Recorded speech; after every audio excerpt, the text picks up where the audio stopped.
Alam kong may mali na ilang linggo na. Naging malayo si Laura, malamig ang pakiramdam. Laging abala sa kanyang telepono na mabilis niyang itatago kapag pumasok ako sa kwarto. 3 taon na kaming nagsasama sa isang maliit na apartment sa Cebu, malapit sa Fuente Osmeña.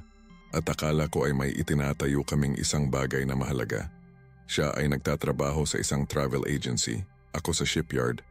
Walang espesyal, pero sapat na. O yun ang akala ko. Noong Huwebes na iyon ng Nobyembre, umuwi ako ng maaga mula sa trabaho.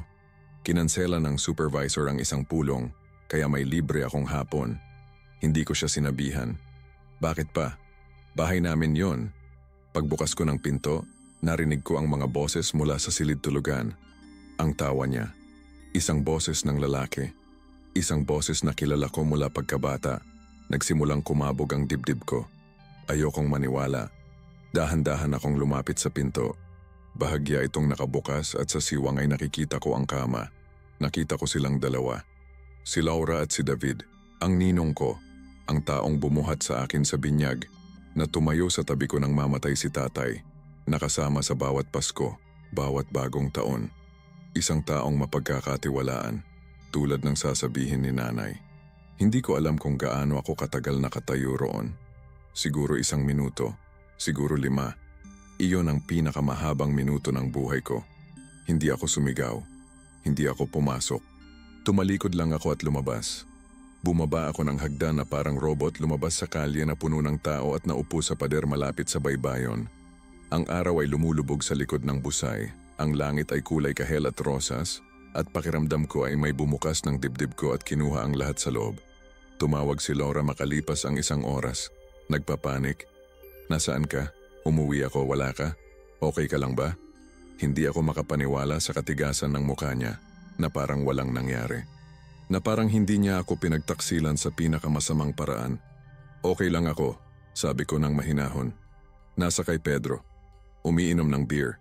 Nagsinungaling ako. Nakaupo pa rin ako sa pader, pinagmamasdan ng dagat na lalong dumidilim. Umuwi ka na please. Kailangan nating mag-usap. May kakaiba sa boses niya. Isang bagay na mas nakakatakot pa kaysa sa mismong kataksilan. Parang may inihahanda siya. Sige, sabi ko. Darating ako sa loob ng kalahating oras. Pagbalik ko, naabutan ko siya sa sala. Naka-makeup siya, yung makeup na ginagamit niya kapag lumalabas siya nang wala ako. Suot niya yung asul na bestida na binili ko para sa kaarawan niya. Sinusubukan niyang magpaganda. Para sa akin? Or para sa kanya? Makinig ka, Anton, nagsimula siya. At itinaas ko lang ang kamay ko. Ayokong marinig. Nakita ko kayo. Kanina, ni David. Namutla ang mukha niya. Bumukas ang bibig niya, tapos nagsara. Tapos nagsimula siyang umiyak. Pero hindi yung iyak ng taong nagsisisi. Umiyak siya na parang isang taong nahuli, isang taong nasira ang plano. Gaano katagal? Tanong ko. Ang boses ko ay mahinahon, kontrolado. Please, Anton, kaya nating ayusin to. Gaano? Katagal. 6 na buwan, bulong niya. 6 na buwan, kalahating taon. Habang nag-o-overtime ako para makapagbakasyon kami sa tag-araw. Habang inaalo ko siya kapag nag-aaway sila ng nanay niya. Habang nagpaplano akong mag-propose sa kanya sa bagong taon. Pinili ko na ang singsing, nakatago sa drawer ng mga gamit. At si David, hindi ko masabi ang mga salita. Anong sabi niya tungkol dito? Tapos tumingin siya sa akin ng may bagong bagay sa kanyang mga mata. Isang bagay na matigas. Siya, naiintindihan niya ako, Anton. Lagi kang nasa trabaho. Laging pagod. Wala kang oras. Sa 6 na buwan, wala kang lakas ng loob na sabihin sa akin ang totoo.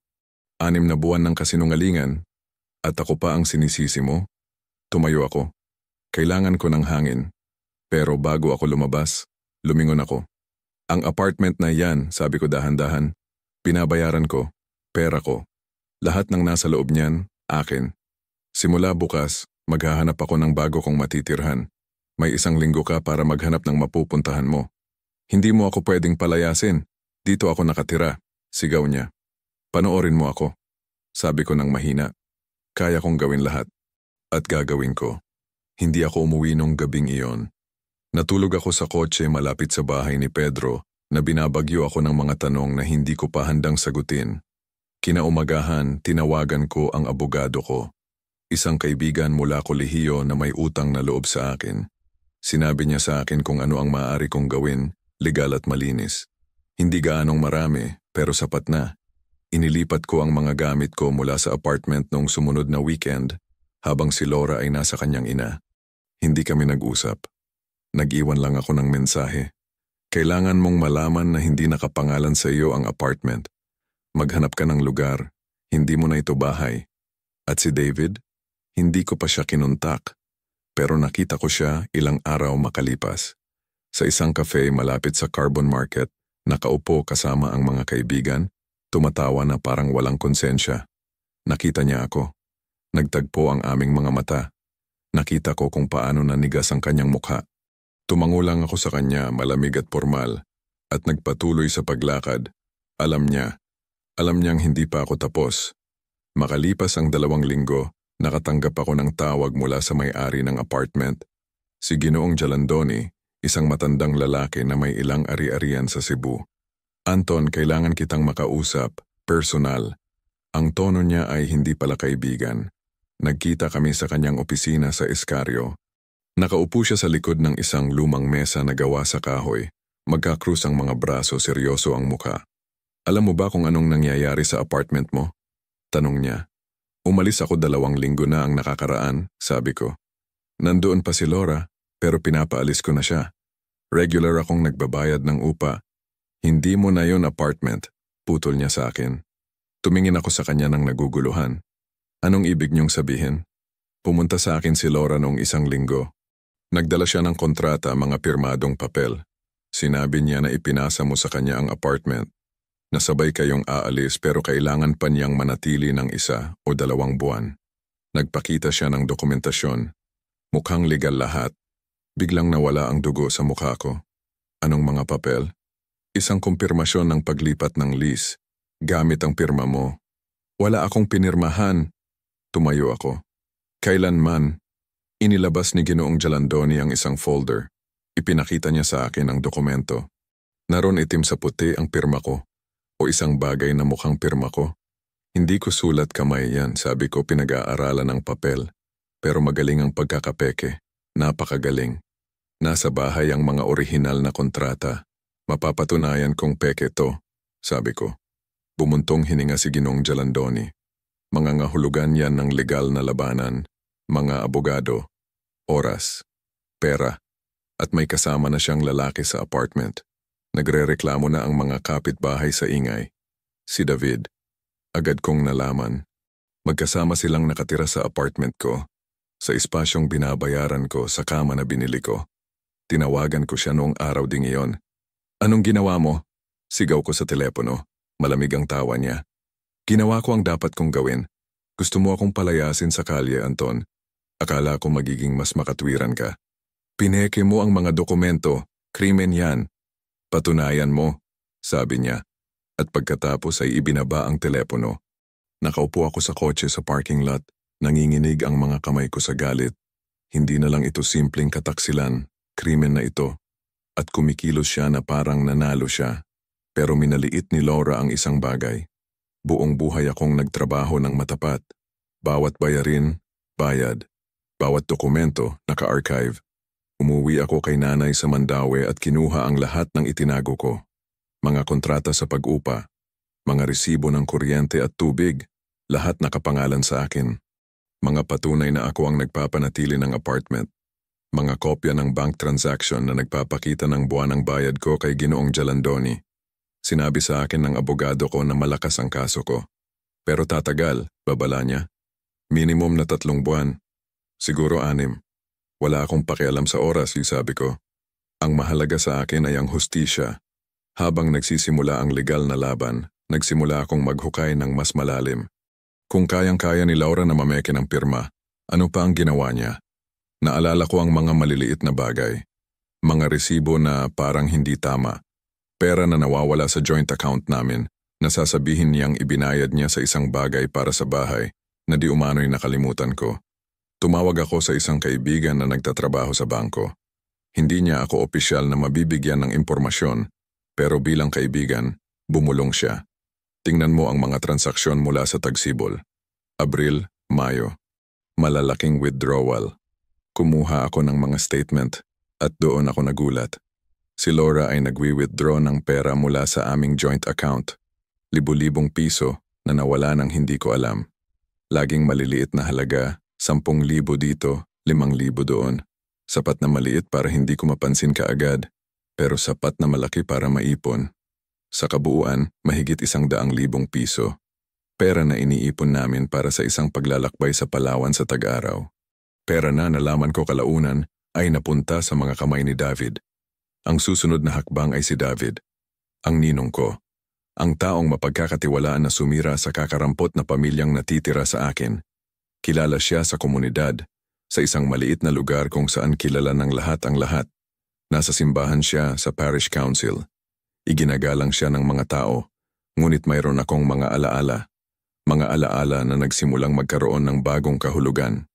Naalala ko kung paano siya minsan ay nag-organisa ng isang fundraising para sa pagsasaayos ng simbahan. Kung paano niya sinabi na kailangan ng 100,000 piso, ngunit huwag kaming mag-alala, siya na ang bahala. Naalala ko kung paanong ang pagsasaayos ay mas mura kaysa sa sinabi niya. Saan napunta ang pagkakaiba? Nagsimula akong makipag-usap sa mga tao.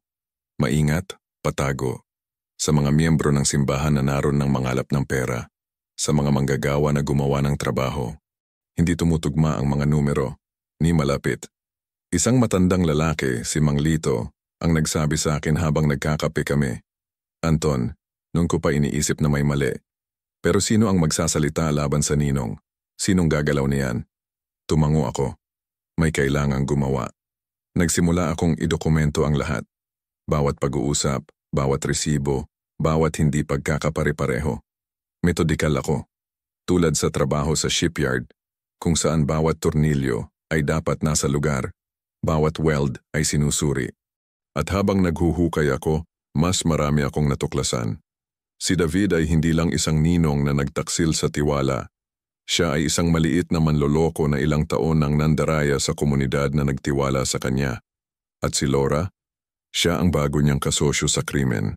Isang gabi, isang buwan pagkatapos kong mahuli sila, nakasalubong ko sila malapit sa SRP.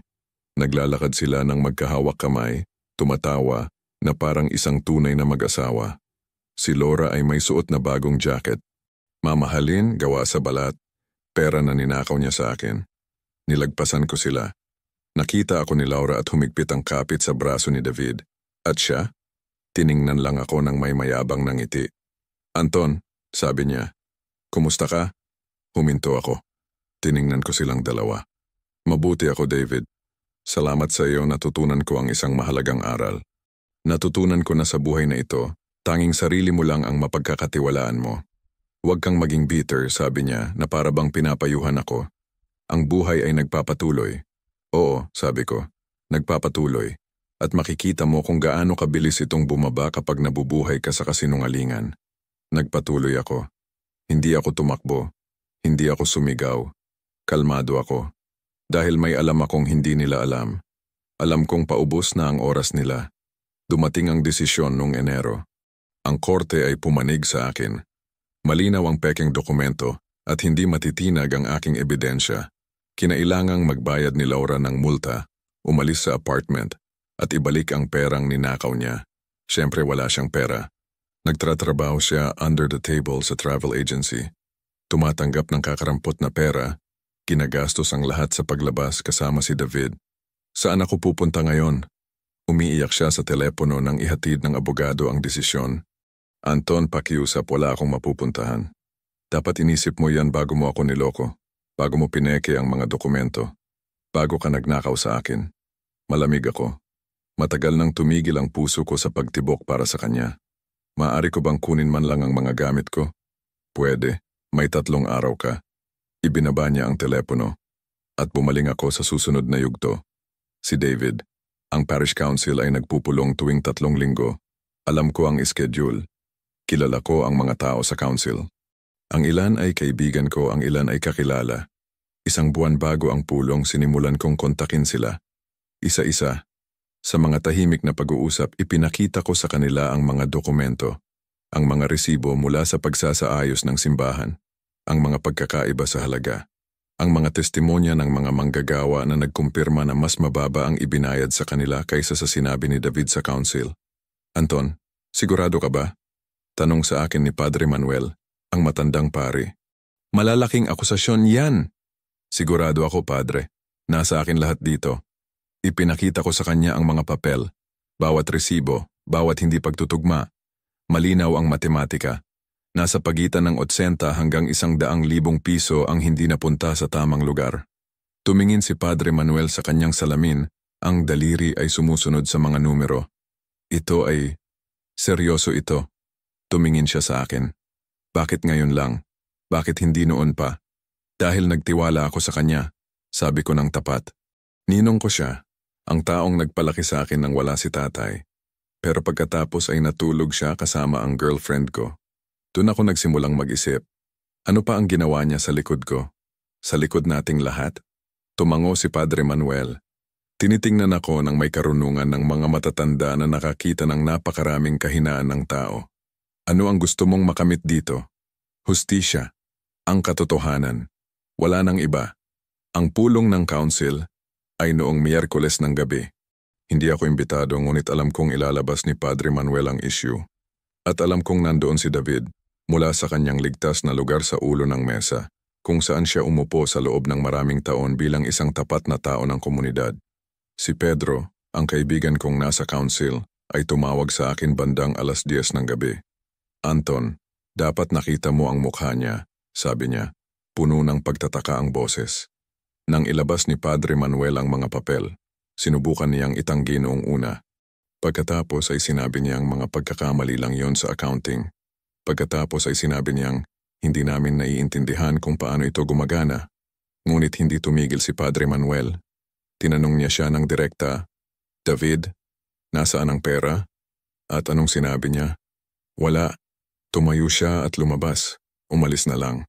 Kaninang hapon, nagpadala siya ng email na nagbibitiw sa lahat ng kanyang tungkulin sa simbahan. Dahilan, personal na mga kadahilanan. Umupo ako sa katahimikan, sinusubukang makaramdam ng kasiyahan. Ngunit walang kasiyahan. Isang kawalan lamang. Isang kawalan kung saan dating mayroong tiwala. Ngunit hindi doon natapos ang kwento. Sa maliliit na lugar, mas mabilis kumalat ang balita kaysa sa hangin. Sa loob ng ilang araw, alam na ng buong Cebu. Alam nila ang tungkol kay David. Alam din nila ang tungkol kay Laura. Ang mga taong dating bumabati sa kanila sa kalye, ngayon ay lumilipat sa kabilang panig. Ang mga cafe kung saan sila nagkakape, hindi na sila malugod na tinatanggap doon. Ito ay isang tahimik, ngunit walang awang parusa mula sa lipunan na hindi nagpapatawad sa kataksilan. Tumawag ang nanay ko makalipas ang 1 linggo. Anton, narinig ko, ang lahat. Mahina ang boses niya. Bakit hindi mo sinabi sa akin? Ayokong mag-alala ka, Nay. Ninong mo siya, Anton. Parang pamilya na siya. Noon yon, pero hindi ginagawa ng pamilya ang ginawa niya. Narinig ko siyang umiiyak sa kabilang linya. Alam kong may mali. Alam ko. Pero ayokong maniwala. Patawarin mo ako. Wala kang dapat ihingi ng tawad, Nay. Wala kang ginawa. Pero kailangan mong malaman ang totoo. Makalipas ang 1 buwan huli kong nakita si David. Nasa palengke siya, sinusubukang magbenta ng ilang lumang gamit. Mukha siyang mas payat, mas matanda. Ang mukha niya ay kulay abo, pagod. Walang laman ang kanyang mga mata. Nilapitan ko siya, hindi ko napigilan. David! Inangat niya ang kanyang ulo. Walang galit sa kanyang mga mata. Pagkatalo lang.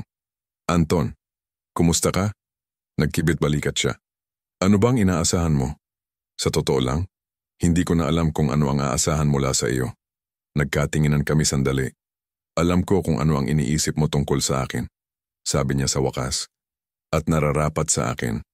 Lahat ng ito ay nararapat sa akin. Oo, sabi ko, pero wala itong binabago, wala itong ibinabalik. Alam ko. Tumingin siya sa kanyang mga kamay. Iniwan ako ni Laura sa sandaling nawala ang pera. Halos matawa ako. At ano ang inaasahan mo? Akala niya isa kang matagumpay na tao. Isang taong may pera at posisyon.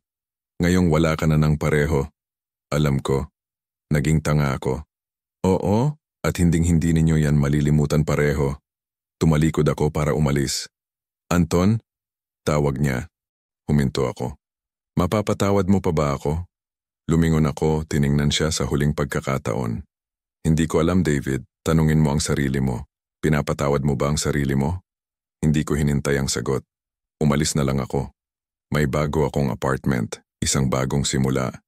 Nagpatuloy ang buhay ko. At ang sa kanila, ang buhay nila ay gumuho sa mga piraso na sila mismo ang gumawa. Ilang buwan ang lumipas, narinig kong pumunta si Laura sa Maynila.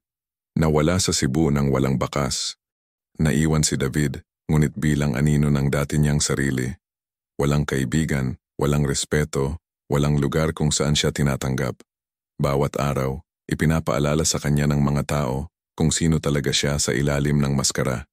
At ako, natutunan ko ang pinakamahalagang aral. Ang tiwala ay hindi ibinibigay ng madali. At kapag nawala na, hindi na ito maibabalik kailanman. Pero ang dignidad, ang respeto sa sarili, walang sino man ang makakakuha niyan maliban kung hahayaan mo sila. At hindi ko hinayaan. Kung nagustuhan mo ang kwentong ito, mag-subscribe sa channel, mag-iwan ng like at isulat kung ano ang iniisip mo sa lahat ng nangyari. Mahalaga sa amin ang iyong opinyon. Dumating ang Tagsibol na may init na ginagawang pinakamagandang lugar sa mundo ang Cebu. Nakahanap ako ng bagong apartment sa Mactan. Mas maliit kaysa dati. Ngunit akin. Ganap na akin. Bawat sulok, bawat pader, bawat bagay dito. Lahat ay resulta ng aking trabaho, aking pawis, aking desisyon. Wala nang ibinahaging espasyo, wala nang kompromiso, wala nang kasinungalingan sa ilalim ng iisang bubong. Pauwi ako mula sa shift noong Biyernes ng gabi, pagod ngunit kontento. Gumagawa kami ng isang malaking proyekto sa shipyard, isang ferry para sa isang kumpanya sa Denmark. Mahabang oras ng trabaho, ngunit maganda ang bayad at pinanatili akong nakatuon ng trabaho. Kapag ang isang tao ay nagtatrabaho gamit ang kanyang mga kamay, wala siyang oras na mag-isip tungkol sa mga bagay na masakit. Tumunog ang telepono ko habang nagpaparada ako sa harap ng gusali. Hindi kilalang numero. Karaniwan hindi ko sasagutin, ngunit may nagudyok sa akin na gawin ito. Hello? Anton? Boses ng babae. Pamilyar, ngunit kahit papaano ay iba. Mas mahina. Sino to? Ako to. Si Laura. Humingpit ang hawak ko sa manibela. Anong kailangan mo? Kailangan kitang makausap, pakiusap, 5 minuto lang. Wala na tayong dapat pag-usapan. Pakiusap, Anton, 5 minuto lang. Sa isang pampublikong lugar kung gusto mo. Pakiusap lang. Siguro isang pagkakamali. Siguro dapat ibinaba ko na lang. Ngunit isang bahagi ko, yung bahaging naaalala pa rin ang 3 taon na magkasama, ay pumayag. Sige, bukas, 10:00 ng umaga, sa cafe malapit sa Fuente, 5 minuto. Hindi ako nakatulog noong gabing iyon. Ano ang gusto niya? Ano pa ang maaari niyang sabihin pagkatapos ng lahat? Hindi pa ba siya sapat? Dumating ako 5 minuto bago ang oras. Umorder ako ng kape at naupo sa mesa na may tanawin ng kalye. Dumating si Laura eksaktong 10:00. Nakilala ko siya ngunit halos hindi ko na siya nakilala. Mas payat siya, maputla ang mukha, ang buhok ay nakatali sa isang simpleng ponytail. Wala na siyang suot na makeup, yung maskara ng pagiging perpekto. Mukha siyang maliit, wasak. Umupo siya sa tapat ko nang walang salita. Umorder siya ng tsaa. Bahagyang nanginginig ang kanyang mga kamay habang inaangat ang tasa. Salamat sa pagpunta, mahina niyang sabi. 5 minuto, Laura. Sinabi kong 5 minuto. Tumango siya. Alam ko. Huminga siya ng malalim. Gusto kong humingi ng tawad. Sa lahat. Alam kong wala itong binabago. Alam kong tuluyan mo na akong nawala. Ngunit kailangan kong sabihin sa iyo. Nagkamali ako. Sa lahat. Tinitigan ko siya ng walang ekspresyon. Ang paghingi ng tawad ay hindi magbabalik ng oras. Hindi mabubura ang ginawa mo. Alam ko, napuno ng luha ang kanyang mga mata. Pero kailangan mong malaman, hindi ko yun pinlano. Yung kay David, nangyari lang. Walang bagay na nangyayari lang, Laura. Pinipili mo. Pinili mo sa loob ng 6 na buwan araw-araw na magsinungaling sa akin. Pinili mong pekein ang mga dokumento. Pinili mong nakawin ang pera ko. Hindi ako ang pumeke, mabilis niyang sabi. Si David yon. Sabi niya aayusin niya ang lahat na makakapanatili tayo sa apartment hanggang sa... Hanggang sa ano? Hanggang sa tuluyan niyo akong sirain? Iniyoko niya ang kanyang ulo. Naging tanga ako. Akala ko mahal niya ako. Akala ko magkakasama kami, na magkakaroon kami ng hinaharap. At ngayon? Malamig kong tanong. Ngayon, nasa isang maliit na kwarto ako sa Konsolasyon. Kahati ko ang apartment sa 3 babae na hindi ko kilala. Nagtatrabaho ako under the table sa isang restaurant para sa mga turista. 10 oras bawat araw para sa kakarampot na sahod. Iniwan ako ni David nung naubos ang pera. Ayaw na nila akong panatilihin sa agency nang malaman nila ang lahat. Hindi ako kinakausap ni nanay. Sinabi ni tatay na kahihiyan ako sa pamilya. Isang bahagi ko ang gustong makaramdam ng kasiyahan. Pero wala akong naramdaman. Kawalan lang. Anong inaasahan mo sa akin, Awa? Wala akong inaasahan, sabi niya. Tinitingnan ako ng mga matang puno ng desperasyon.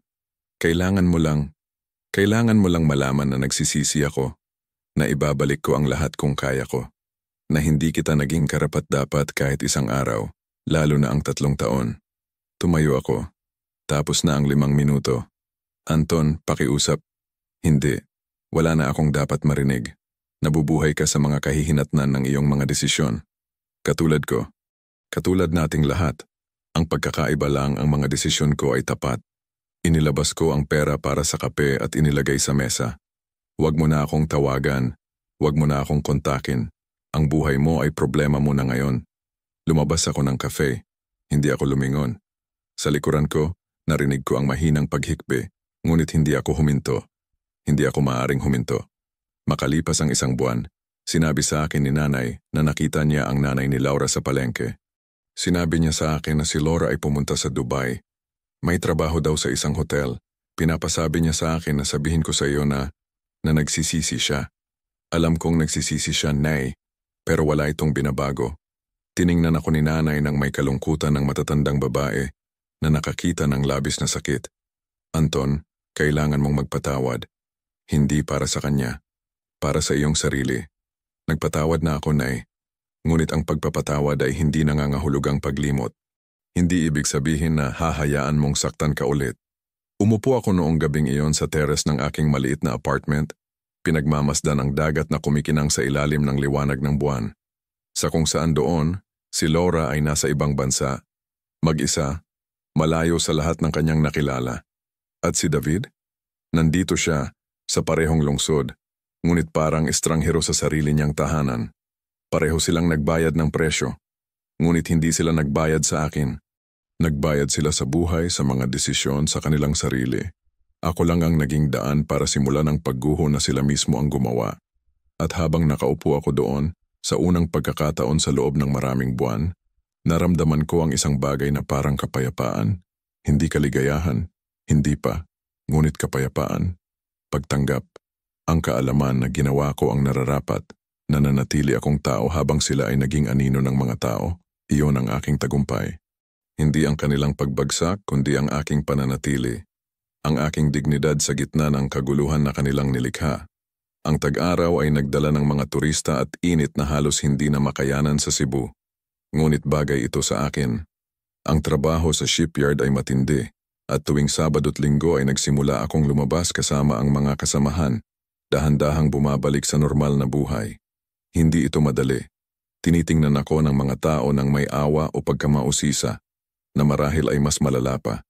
Narinig ko ang tungkol sa iyo at kay Laura, sabi sa akin ni Mang Vic isang gabi, habang umiinom kami ng beer sa Mactan. Isa siya sa mga mas matatandang manggagawa, isang taong may karanasan at karunungan. Mahirap na bagay. Naging, simpleng sabi ko. Pero nakatayo ka pa rin. Yun ang mahalaga. Maraming kabataan ngayon ang babagsak. Tumayo ka sa sarili mong mga paa. Hindi ko alam kung ano ang sasabihin doon. Tumango lang ako at uminom ng beer. Alam mo ba kung ano ang pinakamasama? Patuloy ni Mang Vic. Na iniisip ng mga tao na hindi mangyayari sa kanila ang mga ganyang bagay. Lahat sila ay iniisip na ligtas sila. Nakilala nila ang kanilang partner, ang kanilang kaibigan, ngunit hindi mo kilala ang sino man hanggat hindi sila sinusubok ng buhay. Tama siya. Ilang beses ko nang narinig. Hindi ako makapaniwala na nagawa niya yan sa iyo. O, hindi ko akalain na ganoon pala si David. Na para bang ang kataksilan ay isang sakit na umaatake lamang sa ilang mga tao. Hindi. Kahit sino ay maaaring maging taksil kapag lumitaw ang tamang mga kondisyon. Noong Agosto, habang nagtatrabaho ako sa deck ng ferry, tinawag ako ng supervisor sa opisina. Anton, gusto kitang alukin ng promosyon, diretsong sabi niya. Kailangan namin ng supervisor para sa bagong team. Magandang sahod, mas magandang kondisyon. Interesado ka? Tumingin ako sa kanya ng may pagtataka. Bakit ako? Dahil mahusay kang magtrabaho. Dahil mapagkakatiwalaan ka. At dahil pagkatapos ng lahat ng pinagdaanan mo ngayong taon, pumapasok ka pa rin araw-araw at ginagawa ang iyong trabaho na parang walang nangyari. Sinasabi nito sa akin kung anong uri ka ng tao. Ang promosyon ay nangangahulugan ng mas maraming pera, mas maraming responsibilidad. Nangangahulugan din ito ng pagkilala, hindi awa. Pagkilala. Tinatanggap ko. Sabi ko. Sa bagong trabaho, dumating ang bagong enerhiya. Nagsimula akong mag-isip tungkol sa hinaharap, hindi sa nakaraan. Siguro bumili ng maliit na kotse. Siguro balang araw ay sariling apartment, hindi inuupahan. Siguro, pero hindi. Hindi pa ako nag-iisip tungkol sa isang relasyon. Masyado pang maaga. Noong Setyembre, aksidente kong nakita ang kapatid ni David, si Ivan, sa isang gasolinahan. Hindi kami nag-usap mula nang mangyari ang lahat. Tiningnan ako ni Ivan nang hindi komportable, na parang hindi alam kung lalapit o hindi. Ako na ang nagpasya para sa kanya. Lumapit ako. Ivan. Anton. Iniyuko niya ang kanyang tingin. Makinig ka, ako. Hindi ko alam kung anong sasabihin. Hindi mo kailangang magsabi ng anuman. Hindi ikaw si David. Pero kapatid ko siya. Pamilya. Tumingin siya sa akin. Naiintindihan mo ba? Naiintindihan ko. Pero hindi yung katwiran sa ginawa niya. Dahan-dahang tumango si Ivan. Alam ko. Maniwala ka sa akin, alam ko. Wasak si nanay. Si tatay ay hindi siya kinakausap. Siya, hindi na siya yung taong kilala namin. Hindi naman talaga, sabi ko. Akala lang natin. Siguro tama ka. Bumuntong hininga siya. Nakikita ko siya minsan. Gumagawa ng ilang trabaho malapit sa dagat, tumutulong sa mga bangka. Mga maliliit na trabaho. Nakatira siyang mag-isa sa isang maliit na apartment sa Labangon. Umiinom ng higit pa kaysa sa nararapat. Wala akong naramdamang kasiyahan sa mga salitang iyon. Wala lang. Isang kawalan kung saan dating mayroong isang bagay na akala ko ay pagmamahal na parang magkapatid. Nagtatanong siya tungkol sa iyo minsan, mahinang idinagdag ni Ivan. Hayaan siyang magtanong, walang sagot. Naiintindihan ko. Ipinatong ni Ivan ang kanyang kamay sa aking balikat. Anton, sa kung anuman ang halaga nito, pasensya na. Sa pinagdaanan mo, nararapat sa iyo ang mas mabuti. Salamat, Ivan. Lahat tayo ay nararapat sa mas mabuti kaysa sa ibinibigay ng buhay minsan. Pero yun na yun. Magpatuloy tayo. Naghiwalay kami ng walang karagdagang salita. Habang nagmamaneho pa uwi, naisip ko si David. Lasing. Mag-isa. Gumagawa ng maliliit na trabaho. Ang taong dating nasa tuktok ng komunidad, ngayon ay nasa ibaba. Hindi ko siya hinanap. Hindi ko siya itinulak sa butas na yon. Itinulak niya ang kanyang sarili. Noong weekend na iyon, nagpa siya akong bisitahin si nanay. Ilang linggo na akong hindi nakakapunta sa kanya. Abala sa trabaho at sariling buhay. Natagpuan ko siya sa hardin, inaasikaso ang mga kamatis na palagi niyang inaalagaan ng may labis na atensyon. Anton! Niyakap niya ako ng mahigpit. Ang tagal kitang hindi nakita. Pasensya na, Nay. Trabaho, alam mo na. Ipinagluto niya ako ng tanghalian, kaldereta na siya lang ang nakakaalam kung paano. Habang kumakain kami, tinanong niya ako, "Masaya ka ba, anak?" Huminto ako sa kalagitnaan ng pagkagat. "Bakit mo na itanong yan?" "Dahil anak kita, at nag-aalala ako para sa iyo. Alam kong dumaan ka sa impyerno pero nakalabas ka ba sa kabilang panig?" Nag-isip ako ng mabuti bago sumagot. Hindi ako sigurado kung may kabilang panig, Nay. Sa tingin ko natututo ka lang mabuhay kasama ang mga peklat. Nagiging bahagi sila sa iyo. Pero hindi mo hinahayaan na tukuyin ka nila. Sinusubukan ko. Hindi laging madali. Hinawakan niya ang kamay ko. Anton, nung araw na ipinanganak ka, sinabi sa akin ng tatay mo, ang isang ito ay magiging isang taong may dangal. At tama siya. Palagi kang ganoon at hindi ka pinagtaksilan yan kahit na pinagtaksilan ka ng iba. Nanlabo ang aking mga mata. Salamat, Nay. Huwag kang magpasalamat, ito ang totoo. At ang katotohanan ang siyang nagpapanatili sa atin. Nagmaneho ako pauwi sa paglubog ng araw sa mga kalye na kilala ko buong buhay ko. Ang Cebu ay ang aking lungsod, ang aking tahanan. Hindi ito sinira ng kataksilan. Hindi ito sinira ng sakit. Nandoon pa rin ito matatag at matibay tulad ng dagat na nakapalibot dito. At nandito pa rin ako. Mas malakas kaysa dati. Mas matalino kaysa dati. Hindi dahil hinanap ko ito kundi dahil hindi ako binigyan ng buhay ng pagpipilian. Noong gabing yon, habang nakahiga ako sa aking kama sa aking apartment, nagawa ko ang isang bagay na hindi ko nagawa sa loob ng maraming buwan. Nakatulog ako ng walang mga pangarap tungkol sa kataksilan, walang mga bangungot tungkol sa araw na yon noong Nobyembre. Nagawa kong manatili lang. Dumating ang Disyembre na may malamig na hangin mula sa dagat at amoy ng mga bibingka mula sa mga panaderya. 1 taon na ang nakalipas mula noong araw na yon. 1 taon mula sa sandaling huminto ang buhay ko at pagkatapos ay gumalaw sa isang ganap na naiibang direksyon. Nag-shift ako noong Pasko sa shipyard. Voluntaryo. Ang mga kasamahan na may mga anak ay kailangang umuwi. At ako, may oras ako. 3 lang kami noong gabing iyon, tinatapos ang mga huling detalye sa isang bagong proyekto. Ang kapaligiran ay lundo. Palakaibigan. Anton, may mga plano ka ba para sa bagong taon? Tanong sa akin ni Marco, isang mas batang kasamahan na kasama ko sa team. Hindi pa ako nag-iisip ng ganun kalayo. Sabi ko ng may ngiti. Dapat, narinig kong nagtatanong sa iyo ang kapatid na babae ni Mang Vic. Tumawa siya. Hindi pangit, alam mo. Marco, salamat pero hindi. Hay nako pare. 1 taon na ang nakalipas. Oras na. Siguro tama siya. Siguro oras na. Ngunit may isang bagay sa akin na hindi pa handa.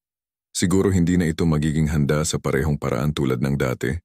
At ayos lang yon. Natapos namin ang shift bandang 9:00 ng gabi. Naglakad ako ng dahan-dahan papunta sa kotse sa bakanteng parking lot. Ninanamnam ang katahimikan. Tumunog ang telepono ko. Hindi kilalang numero ulit. Sa pagkakataong ito ay halos ibaba ko na. Ngunit may nag-udyok sa akin na sagutin. Anton Kovacevic? User provided Kovacevic so I'll keep it. Oo. Dito si Maria Pelaez mula sa Cebu Tours. Alam kong maaaring kakaiba ito. Ngunit gusto kitang makausap tungkol kay Laura Babic. User provided Babic. Lumaktaw ng isang tibok ang puso ko. Ano ang tungkol sa kanya? Nagtrabaho siya sa amin bago nangyari ang lahat. May mga naiwang katanungan tungkol sa pananalapi, tungkol sa mga booking na hindi niya na-turn over bago umalis. Sinusubukan ko siyang kontakin, ngunit hindi siya sumasagot. Alam mo ba kung nasaan siya? Dubai, sa pagkakaalam ko. Yun lang ang alam ko. Naiintindihan ko. Narinig ko siyang bumuntong hininga. Ang problema kasi, may mga hindi pagkakapare-pareho. Pera na hindi niya maipaliwanag. Sa tingin namin ay kumukuha siya ng mga deposito mula sa mga kliyente at ibinubulsa ito. Pinag-uusapan natin ng ilang libong piso. Siyempre meron pa. Hindi kita matutulungan, sabi ko. Wala akong kontak sa kanya ng ilang buwan. Naiintindihan ko, pasensya na sa tawag. Alam kong naging magkasama kayo. Noon yun, hindi na ngayon. Kung kailangan mo ng anumang opisyal, may kontak ako ng nanay niya. Maaari mong subukan sa pamamagitan niya. Ibinaba ko ang tawag at tumayo doon sa parking lot. Ang malamig na hangin ay humihihip sa aking muka. Nagpatuloy si Laura. Nagpatuloy sa panloloko. Nagpatuloy sa pagnanakaw. Kahit na pagkatapos ng lahat, siguro hindi siya tumigil. Siguro yun na ang kanyang kalikasan at naging masyado akong bulag para makita. Umuwi ako at gumawa ng tsaa. Umupo ako sa teres na nakabalot sa kumot. Pinagmamasdan ang lungsod na nakalatag sa ibaba ko. Ang mga ilaw ng bahay, simbahan, kalye. Bawat ilaw ay isang kwento. Tahanan ng isang tao, buhay ng isang tao, pakikibaka ng isang tao. Isang araw bago ang bagong taon, nakita ko si Padre Manuel sa lungsod. Tinawag niya ako. Anton, kumusta ka? Mabuti ako, Padre. Kayo po. Ang matandang katawan ay nagrereklamo, ngunit ang kaluluwa ay payapa. Tumawa siya. Makinig ka, gusto kitang pasalamatan sa ginawa mo. Para sa simbahan, ipinakita ko lang ang totoo. Oo, ngunit ang pagpapakita ng katotohanan ay minsan ang pinakamahirap na bagay na maaaring gawin ng isang tao. Lalo na kung kasangkot ang mga taong kilala natin. Tumingin siya sa akin ng seryoso. Alam mo bang sinubukan ni David na dumalo sa Misa de Gallo? Hindi ko alam. Pumunta siya, umupo sa likod, umiyak sa buong misa. Pagkatapos ng misa gusto niyang makipag-usap ngunit hindi handa ang mga tao. Umalis siyang mag-isa. Sinubukan kong isipin yon, si David, mag-isa sa simbahang walang laman kung saan siya dating iginagalang. Ano sa tingin niyo, Padre? Tungkol sa pagpapatawad. Huminga ng malalim ang matandang pari. Sa tingin ko ang pagpapatawad ay isang regalo na ibinibigay mo sa iyong sarili, hindi sa ibang tao. Kung nagtatago ka ng galit, kinakain ka nito. Ngunit ang pagpapatawad ay hindi nangangahulugang paglimot. Hindi ibig sabihin na hahayaan mong saktan ka ulit. Ibig sabihin ay palayain ang sarili mula sa pasanin. Siguro balang araw, sabi ko ng tapat, pero hindi ngayon. At ayos lang yan. Hindi naghahanap ng mga santo ang Diyos Anton. Naghahanap siya ng katapatan. Sa bagong taon, mag-isa ako sa aking apartment. Maaari akong lumabas, pumunta sa isang lugar kasama ang mga kasamahan, ngunit ayoko. Gusto kong mapag-isa sa aking mga iniisip, sa katahimikan. Sa hating gabi, habang sumasabog ang mga paputok sa buong lungsod, umupo ako sa teres na may isang baso ng alak. Iniisip ko ang taong lumipas, ang sakit, ang kataksilan, ang pagkawala, ngunit pati na rin ang lakas. Ang dignidad, kung paano ako bumangon noong ibinagsak ako ng buhay. Si Laura ay nasa kung saan sa Dubai, tumatakas mula sa kanyang sariling mga kasalanan. Si David ay nasa kung saan sa Cebu nabubuhay sa mga kahihinatnan na siya mismo ang lumikha. At ako, nandito ako, sa aking tahanan, sa aking kapayapaan, sa aking dignidad na hindi nabahiran. Hindi ako masaya, masyadong malaking salita ang kaligayahan. Pero ako ay, okay. Ako ay isang tao na tumitingin sa sarili sa salamin at nakikilala kung sino ang tumitingin pabalik. At sapat na yon, ang unang naisip ko sa bagong taon ay simple. Ito ang taon ko. Ang taon kung kailan ako magpapatuloy, hindi lilingon. At alam ko sa kaibuturan ko na magiging ganon nga. Dahil masisira ka lang ng kataksilan kung hahayaan mo. Kung mananatili ka sa abo. At ako ay bumangon. Nagpagpag ng alikabok. At nagpatuloy sa paglakad. At iyon ang aking pinakadakilang tagumpay. Hindi ang kanilang pagbagsak. Ang aking pagbangon. Ang aking kakayahang magpatuloy na maging tao. Kahit na pinaliligiran ako ng mga taong nakalimutan na kung ano ang ibig sabihin nito. Ang mga paputok ay namatay, iniiwan ang langit na walang laman at madilim. Ngunit ang bagong taon ay darating, at kasama nito ang bagong pag-asa, isang bagong simula. Isang bagong ako, isang ako na aalala, ngunit hindi hahayaang tukuyin siya ng nakaraan. Isang ako na magtitiwala ng may pag-iingat, magmahal ng maingat, ngunit hindi titigil na maging isang taong may dangal. Dahil sa huli, yun lang ang mayroon tayo, ang ating integridad, ang ating karangalan, ang ating dignidad, at walang sino man ang makakakuha niyan mula sa atin, maliban sa ating sarili. Kung nagustuhan mo ang kwento, mag-subscribe sa channel, mag-iwan ng like at mag-comment kung ano ang iniisip mo sa lahat.